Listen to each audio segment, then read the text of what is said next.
एक जिले की सबसे बड़ी पुलिस अधिकारी अनीता चौहान अपनी बूढ़ी माँ के लिए बकरे का चिकन खरीदने बाजार पहुंची।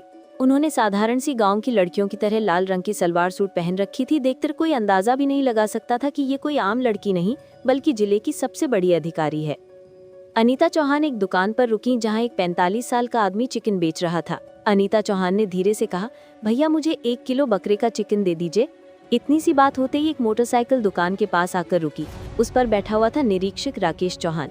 निरीक्षक राकेश चौहान उतरता है और कहता है, मेरे लिए 2 किलो बकरे का चिकन पैक कर दो। दुकानदार ने विनम्रता पूर्वक कहा, सर आप 2 मिनट रुक जाइए, पहले मैं मैडम को चिकन दे दूं, फिर आपको भी दे दूंगा। इतना सुनते ही निरीक्षक राकेश चौहान भड़क उठा। उसने गुस्से में चिल्लाते हुए कहा, क्या कहा? मुझे 2 मिनट रुकना पड़ेगा? तेरे पापा का नौकर हूँ क्या मैं? क्या मैं तुझे दिख नहीं रहा? मैं कौन हूँ, भूल गया क्या? मैं अभी चाहूँ तो तेरी दुकान यहाँ से उठा दूँ, इसलिए ज्यादा जुबान मत चलाना। जल्दी से पहले मुझे दे, फिर किसी और को देना, समझा? निरीक्षक की ये ना भरी बातें अनीता चौहान खड़े खड़े सुन रही थी। वो ध्यान से देख रही थी कि निरीक्षक दुकानदार से बदतमीजी कर रहा है, गालियाँ दे रहा है और अपनी ताकत का गलत इस्तेमाल कर रहा है। वे बीच में बोल पड़ी, सर आप बाद में आए हैं तो आपको थोड़े रुकना होगा। मैं पहले आई हूँ, मुझे पहले लेने दीजिए, फिर आप भी ले लीजिएगा, इसमें कौन सी बड़ी बात है? निरीक्षक अनीता चौहान की तरफ देखकर गुस्से में बोला, अब गवार लड़की, तुझे दिख नहीं रहा मैं कौन हूँ? मैं निरीक्षक हूँ यहाँ का, समझी? मैं जो कहता हूँ वही होता है। तू मेरे सामने ज्यादा जुबान मत चला। तू जानती नहीं मैं कौन हूँ। अभी इतना मारूंगा कि घर तक चल के नहीं जा पाएगी और मेरे से जुबान चला रही है। निरीक्षक ने कहा, देखो तुम पहले आई हो फिर कोई और आए, मुझे कोई फर्क नहीं पड़ता। मुझे बस पहले चाहिए, मुझे बहुत काम है, तो यहाँ मेरा दिमाग मत खराब करो, चुप रहो, समझी? फिर निरीक्षक दुकानदार की तरफ देखकर बोला, और तू क्या देख रहा है बे, जल्दी से चिकन पैक कर। अनीता चौहान अंदर ही अंदर कांप रही थी, मगर उन्होंने कुछ नहीं कहा। दुकानदार डर के मारे पहले निरीक्षक को चिकन पैक करके दे दिया। निरीक्षक चिकन लेकर मोटरसाइकिल पर बैठने ही लगा कि दुकानदार बोला, निरीक्षक साहब आपने चिकन के पैसे नहीं दिए, प्लीज पैसे दे दीजिए, ज्यादा नहीं 500 ही हुए हैं। ये सुनते ही निरीक्षक गुस्से से बोला, अबे साले तुझे समझ नहीं आता? तू मुझसे पैसे मांगेगा? मैं यहाँ का निरीक्षक हूँ, समझा? जो मैं बोल रहा हूँ वही कर, वरना अभी तुझे जेल में डाल दूंगा, समझ बेकार का। तेरा परिवार तो भाड़ में जाएगा ही, ऊपर से तू जिंदगी भर जेल में सड़ेगा। तो इसी में तेरी भलाई है कि मुझे फ्री में चिकन दिया कर। और हाँ, कल भी मैं आऊंगा, क्योंकि कल मेरे घर रिश्तेदार आ रहे हैं। कल मुझे ज्यादा चिकन चाहिए, पहले से ही तैयार रखना, वरना इतना मारूंगा तो सोच भी नहीं सकता। ये बोलकर निरीक्षक मोटरसाइकिल स्टार्ट करके वहाँ से चला गया। पास में खड़ी अनीता चौहान निरीक्षक की बदतमीजी और उसकी गलत हरकत को देखकर भी कुछ न कर सकी। वो अंदर से कांप रही थी, मगर फिर भी कुछ नहीं बोली। कुछ देर चुप रहने के बाद उन्होंने दुकानदार से कहा, भाई ये निरीक्षक आपको चिकन के पैसे नहीं देता, ऐसे तो आपको नुकसान हो गया। क्या वो आपसे ऐसे ही चिकन लेकर जाता है, कभी पैसे नहीं देता क्या? दुकानदार ने कहा, हाँ बहन, ये निरीक्षक कई बार मेरे से चिकन लेकर गया है, लेकिन कभी भी पैसे नहीं देता। अगर मैं कुछ कहता हूँ तो मुझे धमकाता है, कहता है कि तेरा दुकान उठवा दूंगा, तुझे जेल में डाल दूंगा, तेरा परिवार बर्बाद कर दूंगा। ऐसी ऐसी धमकियाँ देता है कि मैं कुछ बोल ही नहीं पाता। वैसे बहन आप इन बातों को छोड़िए, ये लीजिए आपका चिकन। इस पर पुलिस अधिकारी अनीता चौहान ने गंभीर स्वर में कहा, नहीं भाई, अब छोड़ना नहीं है। इस निरीक्षक को अब अपनी वर्दी छोड़नी पड़ेगी। उसने न जाने कितने लोगों को लूटा है और आगे भी लूटता रहेगा। किसी को भी ये अधिकार नहीं कि वो किसी गरीब पर अत्याचार करे या जुल्म ढाए। ये कानूनी अपराध है और ये निरीक्षक अपनी वर्दी का गलत इस्तेमाल कर रहा है। अब मैं इसे इसके कर्मों का भल दूंगी, इसे निलंबित करवाऊंगी और इसकी औकात दिखाऊंगी। ये सुनकर दुकानदार घबरा गया। उसने कहा, देखिए बहन, ये थाने का निरीक्षक है, कुछ भी कर सकता है। अगर आप इसके खिलाफ जाएंगी तो हो सकता है कि उल्टा आप पर ही कोई बड़ा मामला डाल दे। ऐसे लोगों से उलझना ठीक नहीं है, रहने दीजिए, इनका हिसाब तो ऊपर वाला ही करेगा।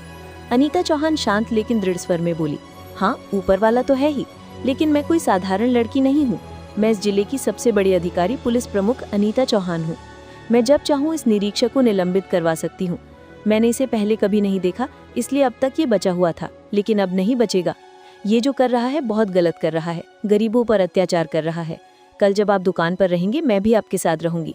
उस निरीक्षक की सारी करतूत कैमरे में रिकॉर्ड करूंगी, ताकि हमारे पास सबूत हो और आपको भी गवाही देनी पड़ेगी। मैं इस मामले को अदालत तक लेकर जाऊंगी और इसे निलंबित करवाऊंगी। कल मैं इसी समय से पहले आपके पास आ जाऊंगी और यहीं बैठूंगी। फिर देखते हैं वही निरीक्षक कैसे बिना पैसे दिए चिकन लेकर जाता है। अभी मेरा चिकन दीजिए और ये लीजिए 600 रुपये, मेरे और उस निरीक्षक दोनों के चिकन के। दुकानदार चौंक कर बोला, आप उसके पैसे क्यों दे रही हैं बहन? रहने दीजिए, आप अपने पैसे दीजिए, उसका मैं देख लूंगा। अनीता चौहान मुस्कुराकर बोली, देखो भाई, मैं तुम्हें उसके पैसे इसलिए दे रही हूँ ताकि तुम्हें नुकसान न हो, रख लीजिए, काम आएंगे। ये कहकर अनीता चौहान ने पैसे दिए और घर चली गई। उन्होंने अगले दिन का बेसब्री से इंतजार किया। दूसरे दिन सुबह सुबह अनीता चौहान दुकान पर आ गई और चुपचाप बैठ गई। दोनों निरीक्षक का इंतजार करने लगे। अनीता चौहान ने दुकान के सामने एक छोटा सा कैमरा लगा दिया ताकि निरीक्षक की हर करतूत रिकॉर्ड हो सके और उनके पास ठोस सबूत रहे। करीब 1.5 घंटे बाद निरीक्षक राकेश चौहान अपनी मोटरसाइकिल से आया। उतरते ही दुकानदार से बोला, चिकन पैक करके रखा है या नहीं? कल मैं तुझे बोलकर गया था कि तैयार रखना। कहाँ है मेरा चिकन? जल्दी दे, मेरे मेहमान आ चुके हैं। इतने में उसकी नजर अनीता चौहान पर पड़ी। वो हल्के व्यंग में हंसते हुए बोला, अरे ये लड़की आज फिर यहाँ क्या कर रही है? कहीं दुकानदार के साथ तेरा? इतना कहकर वो रुक गया और फिर बोला, अच्छा वैसे ये दुकानदार तेरा कौन लगता है जो तू आज फिर यहाँ बैठी हुई है? अनीता चौहान ने शांत स्वर में जवाब दिया, दुकानदार मेरा भाई है और फालतू की बातें मत कीजिए, अपना काम कीजिए। इतने में दुकानदार ने चिकन पैक करके निरीक्षक को थमा दिया। निरीक्षक जैसे ही चिकन लेकर मोटरसाइकिल की तरफ बढ़ा, दुकानदार ने कहा, सर चिकन के पैसे। ये सुनते ही निरीक्षक का पारा चढ़ गया। वो लाल हो उठा और चिल्लाया, अबे तुझे कितनी बार समझाना पड़ेगा, फिर मुझसे पैसे मांग रहा है? मैंने कल भी कहा था मैं पैसे वैसे नहीं दूंगा। मैं यहाँ का निरीक्षक हूँ और तू मुझसे पैसे मांगेगा? तुझे डर नहीं लगता? अभी चाहूंगा तो तेरा ये दुकान उठा दूंगा और साथ में तुझे जेल में भी डाल दूंगा। इसलिए अपनी जुबान बंद रख, बिना वजह मेरा दिमाग मत खराब कर। दुकानदार ने घबरा कर कहा, निरीक्षक साहब आप सुबह सुबह बिना पैसे दिए चिकन ले जाकर चले जाते हैं। दिन भर मेरे अच्छे ग्राहक नहीं आते, मेरा नुकसान हो जाता है। कृपया कम से कम आधे पैसे तो दे दीजिए। रोज ऐसा करेंगी तो मेरा घर कैसे चलेगा? हमें कितनी मेहनत से ये सब करना पड़ता है, हमें भी अपने परिवार को चलाना है। आप हमारे पेट पर चोट कर रहे हैं साहब, कृपया पैसे दे दीजिए। इतना सुनते ही निरीक्षक और भी गरमाया। उसने झट से दुकानदार के गाल पर थप्पड़ दे मारा और गुस्से में बोला, तुझे अकल नहीं है क्या? कितनी बार समझाऊं कि मुझसे बहस मत किया कर, मेरा समय बर्बाद कर रहा है। मेरे घर में मेहमान हैं और तू यहाँ मेरा मूड खराब कर रहा है। मैं तुम्हें कभी पैसे नहीं दूंगा, चाहे तू कितना भी बोले। अगली बार ऐसा कुछ कहा तो मैं इतना मारूंगा कि तेरे हाथ पैर तक नहीं बचेगा। ये देखकर अनीता चौहान खुद पर काबू ना रख सकी। वो गुस्से से चिल्लाई, निरीक्षक साहब आपको पैसे देने ही पड़ेंगे। आप यहाँ चिकन लेकर जा रहे हैं, चिकन फ्री में नहीं मिलता, इसे खरीद कर लाना पड़ता है। इससे दुकानदार का नुकसान होता है, ये उनका रोज का धंधा है। आप धमकाकर वर्दी के दम पर लेकर चले जाते हैं और कभी पैसे नहीं देते, ये कानून का उल्लंघन है। वर्दी पहनकर खुद को कानून का रक्षक समझना कहीं आप पर हक नहीं बनाता। जनता के साथ ऐसा व्यवहार नहीं होना चाहिए। निरीक्षक का गुस्सा और भड़क उठा। वो अचानक अनीता चौहान के चेहरे पर भी एक थप्पड़ जड़ दिया और क्रोध में बोला, तू खुद को क्या समझती है? मुझे जुबान लड़ाकर बैठी है, तू मुझे जानती नहीं? तेरी अक्ल ठिकाने नहीं है क्या?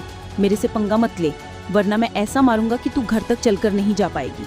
और हाँ, ये दुकान तेरा नहीं है, तू यहाँ दिमाग मत लगाया कर, हमारे बीच में मत बोल, वरना फिर थप्पड़ पड़ेगा, समझी? चुपचाप खड़ी रह। अनीता चौहान मन ही मन सोच रही थी, अब तो ये निरीक्षक बचने योग्य नहीं है। कैमरे में सारी रिकॉर्डिंग हो रही है।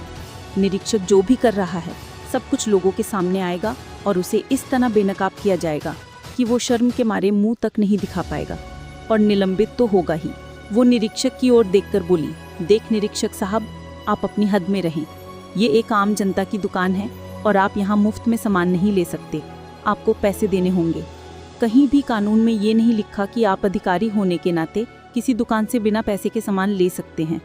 आप गरीबों के पेट पर लात मार रही हैं, ये अन्याय है और किसी भी तरह से स्वीकार्य नहीं है। दुकानदार चुपचाप खड़ा रहा, कुछ बोल नहीं पाया। फिर निरीक्षक ने दुकानदार की तरफ देखा और धमकाते हुए कहा, अब समझा ये कौन है बे, और यहाँ मुझसे जुबान लड़ रही है? तुझे डर नहीं लगता? तू यहाँ से भाग ले, वरना तेरे साथ तू भी जेल जाएगा, समझा? इतना कहकर निरीक्षक चिकन हाथ में लेकर मोटरसाइकिल पर बैठ गया और चला गया। निरीक्षक के जाने के बाद अनीता चौहान ने कहा, अब वो कैमरा निकाल लीजिए। दुकानदार ने कैमरा निकाल दिया। अनीता चौहान ने कहा, कल मैं इस मामले को अदालत तक लेकर जाऊंगी। आज का काम ये है कि मैं कार्यालय जाऊंगी और पुलिस अधीक्षक मैडम से बात करके इस निरीक्षक को निलंबित करवाने की तैयारी करूंगी। आप गवाही के लिए तैयार रहिए। ठीक है, मैं अभी चलती हूँ। दुकानदार ने टेप पर हाथ रख कर कहा, हाँ बहन ठीक है, जब आप बुलाएंगी मैं आ जाऊंगा गवाही देने के लिए। आप बेफिक्र रहिए, मैं आपके साथ खड़ा हूँ।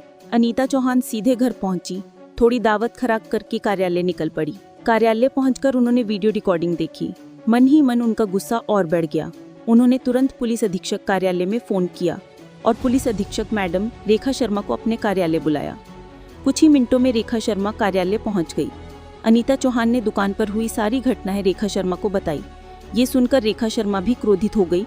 अनीता चौहान ने वीडियो रिकॉर्डिंग दिखाई। दुकान पर हुई सारी वारदात कैमरे में रिकॉर्ड थी। ये देखकर रेखा शर्मा बोली, ये तो निरीक्षक ने बहुत गलत किया है। इस दुकानदार के साथ इतना गलत व्यवहार, और इतना ही नहीं, उन्होंने एक महिला अधिकारी पर भी हाथ उठाया। ये कानूनी अपराध है। किसी लड़की पर हाथ उठाना कानून के खिलाफ है। मैंने कभी नहीं सोचा कि हमारे थाने में ऐसे निरीक्षक होंगे, वरना मैंने इसे कब का निलंबित कर दिया होता। खैर, आपने सही किया कि आपने सबूत इकट्ठे किए हैं। अब मैं इसे निलंबित कराऊंगी। रेखा शर्मा ने आदेश दिया और एक निरीक्षक को ये रपट तैयार करने का निर्देश दिया।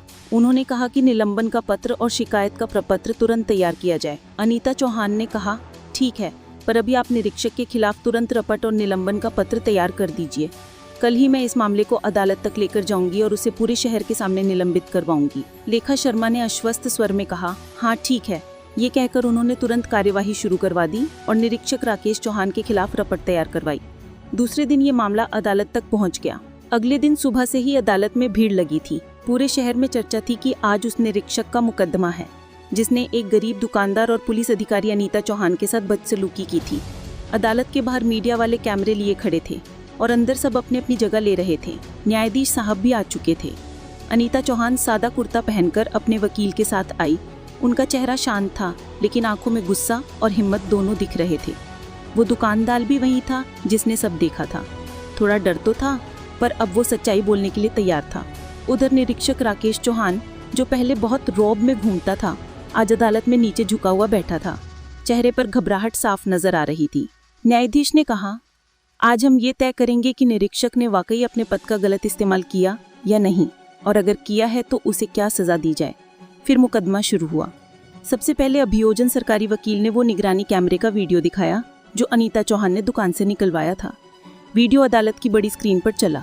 सब खामोश होकर देखने लगे। वीडियो में साफ दिख रहा था निरीक्षक कैसे दुकान में गया, दुकानदार से चिकन उठा लिया, पैसे नहीं दिए, फिर गुस्से में धमकाने लगा।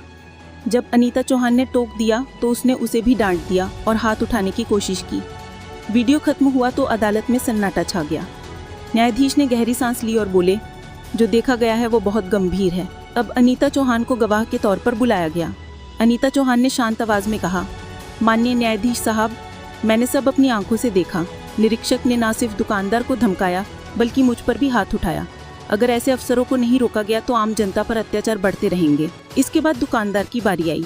वो थोड़ा कांपते हुए बोला, मैं गरीब आदमी हूँ, उस दिन बस यही कहा था कि पैसे दे दीजिए, तो उसने गुस्से में थप्पड़ मार दिया। डर के मारे कुछ नहीं बोला, लेकिन जब मैडम ने वीडियो निकाल लिया तो हिम्मत आई। अभियोजन पक्ष ने कहा, माननीय अदालत, ये मामला सिर्फ एक थप्पड़ का नहीं है, ये मामला सत्ता की दुरुपयोग का है। जिसने कानून की रक्षा करनी थी वही कानून तोड़ बैठा। अब बचाओ पक्ष निरीक्षक का वकील खड़ा हुआ। उसने कहा, मेरे मुवक्किल ने जानबूझकर कुछ नहीं किया, वो उस दिन बहुत तनाव में था, भीड़ जमा हो गई थी, बस गुस्से में गलती हो गई, इसे अपराध नहीं कहा जा सकता। न्यायाधीश ने बीच में रोककर पूछा, क्या गुस्सा आने पर कोई भी निरीक्षक किसी को थप्पड़ मार सकता है? क्या कानून का रखवाला ही कानून तोड़ेगा? बचाओ वकील चुप हो गया। अभियोजन ने फिर से निगरानी कैमरे की न्यायिक विज्ञान रपट दिखाई। रपट में लिखा था कि वीडियो असली है, उसमें कोई फेरबदल नहीं है। साथ ही चिकित्सकीय रपट में दुकानदार की चोट का जिक्र भी था। अब अदालत में फैसला सुनाने का वक्त आ गया था। 3 न्यायाधीश ने कहा, अदालत के सामने सारे सबूत साफ है। निरीक्षक राकेश चौहान ने अपने पद का दुरुपयोग किया है। उसने आम नागरिक को धमकाया, मारा और सरकारी पद की गरिमा को ठेस पहुंचाई।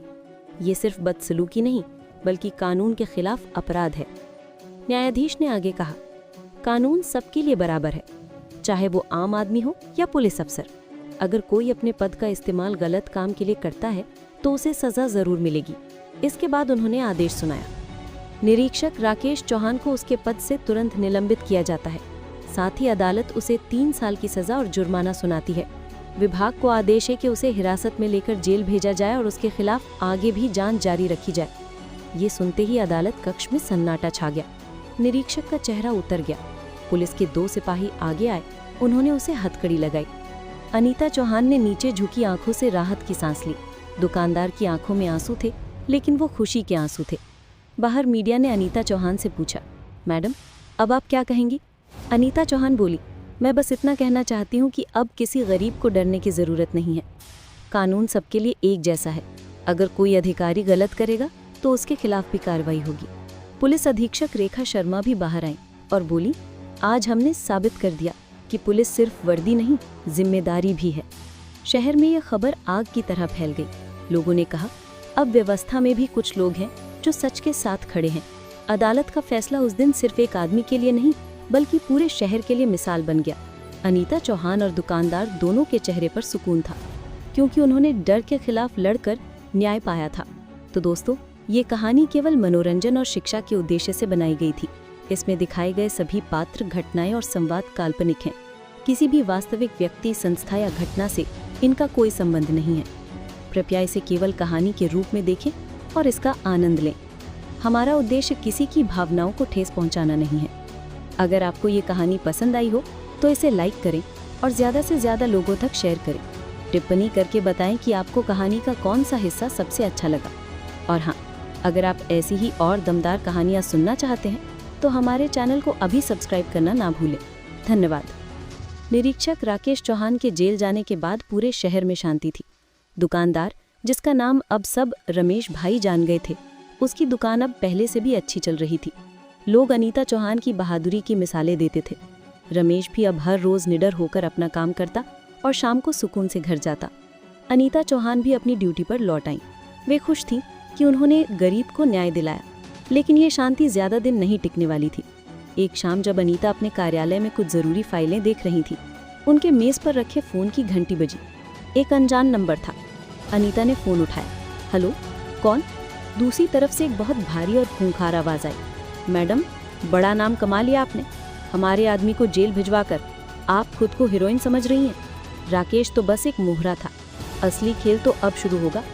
अनीता ने कड़क आवाज में कहा। कौन बोल रहे हो तुम? हिम्मत है तो सामने आओ। उस आदमी ने हंसते हुए कहा। सामने भी आएंगे मैडम, और बहुत जल्द। उस दुकानदार रमेश को समझा देना, गवाही देने का शौक उसे बहुत महंगा पड़ेगा। और आप भी अपना ध्यान रखना। राकेश जेल में है, लेकिन उसके दोस्त बाहर हैं। इससे पहले कि अनीता कुछ और कहती, फोन कट किया। अनीता चौहान का चेहरा गंभीर हो गया। उन्हें समझते देर न लगी कि राकेश चौहान अकेला नहीं था। उसके पीछे कोई बड़ा भ्रष्ट तंत्र काम कर रहा था। उन्होंने तुरंत अपने विभाग के कुछ भरोसेमंद अधिकारियों को बुलाया और रमेश की दुकान के आसपास सादी वर्दी में निगरानी बढ़ाने का आदेश दिया। अनीता जानती थी कि असली लड़ाई तो अब शुरू हुई।